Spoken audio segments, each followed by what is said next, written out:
So there's this show that aired last season that you might have heard of. It's called Summertime Rendering. What hooked me on this show initially was the really good looking production, interesting editing, and most importantly its premise and setting. It is, or rather was, a mystery thriller with a time loop twist. And it was very good at it, utilizing a time travel story in a way that felt fresh due to its unique spin on it, and the island setting gave the show a claustrophobic feel not unlike The Thing. You're stuck here with this thing, and you're either going to kill it or it will spread and take over humanity. Now you might notice I'm using the word was instead of is, and that is because it changes genres halfway through. Right around the midpoint of the show, it turns from a mystery thriller into what is essentially a battle shonen. The question that raises to me when assessing it at the end of its run is, how do you rationalize whether or not this was a good or bad decision?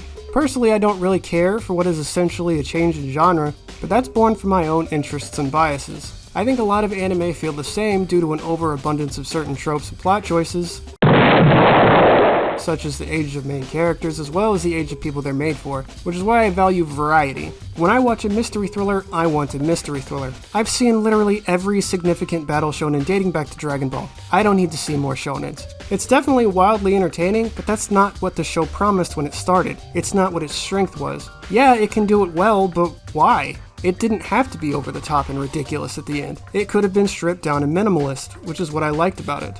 Now, does it have to stick to what it started as? Not really. It had a right to turn into a battle shonen at any time. But should it have? It's more of a discussion about story structure and intent, something that can really only be decided by the writer. And if I say it's wrong, I'm basically saying the author is wrong, that I'm smarter and I have the right to tell them what they should do with the story and characters that they have probably worked on creating for years, and I just stumbled onto a couple of months ago. Of course, this comes into play anytime you criticize any media. Even if I argue that it ruins the overall tone of the show, that it makes the characterization worse due to more time spent giving exposition, that it muddies the overall identity of the show to the point where episode 23 is unrecognizable as the same show when compared to episode 1.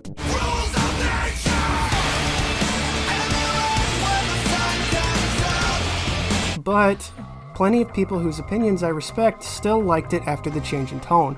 And what is there to argue at that point? It doesn't bother me. What do you say to that? Nothing. It's preference, it's perspective, which is the point. Storytelling isn't supposed to be binary. It changes from person to person. But even given all of that, there is one type of criticism an audience member can launch at something they experience. The one criticism that's arguably more important than any other, and in my opinion is always valid.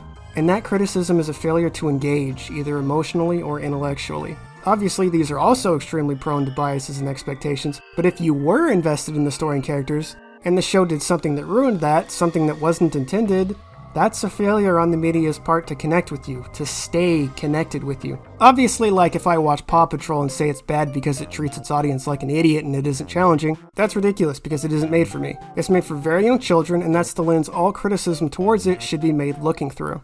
So if we're looking at Summertime Rendering through this lens, what do we see? We would see a show that's aiming to appeal to teenagers and adults who enjoy mysteries, thrillers, and a fair amount of violence. But that's the first half. The second half is a show that broadly appeals to most teenage to young adult anime fans by following the general tropes and tone of a battle shonen.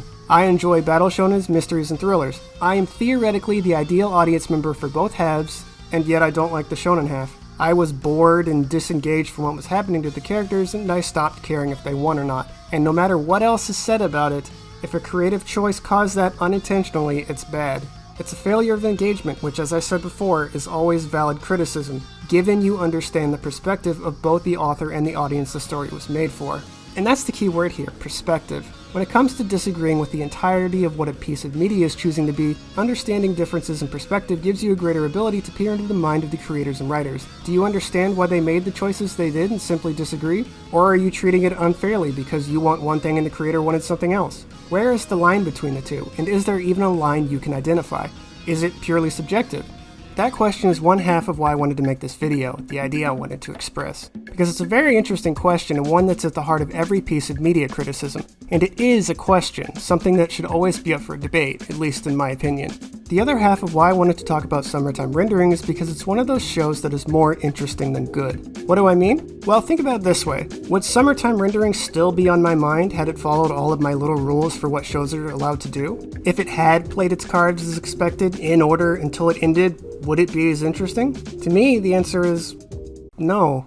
Made in Abyss was the only seasonal I watched alongside it, but I am not still thinking about Maiden Abyss Season 2. And that's not a knock against it. It came, it did its little dance and did it well, and it fucked off. It played by the rules. That's what shows are supposed to do. But this show, it broke my rules. It did things I don't usually like. And I don't like that it did that. But at the same time, I don't think it would even still be on my mind had it not. Like, let's not pretend it was lighting the world on fire in the first half. It was a very good mystery thriller with middling characters and time loop kick that happened to be done in an interesting way. It was not going to revolutionize the way stories were told. So, it broke my rules and in doing so stayed on my mind. Does that not have value? Is it not worth consideration when assessing things at the end of the run? Yes, I think what it did was dumb, but I also think what it did was interesting. It caught me off guard. It made me confused. But I happen to be a person who loves to be surprised. There are few things I hate more than when something does exactly what I expect, because that's boring. I like to be challenged, to be surprised when it comes to media.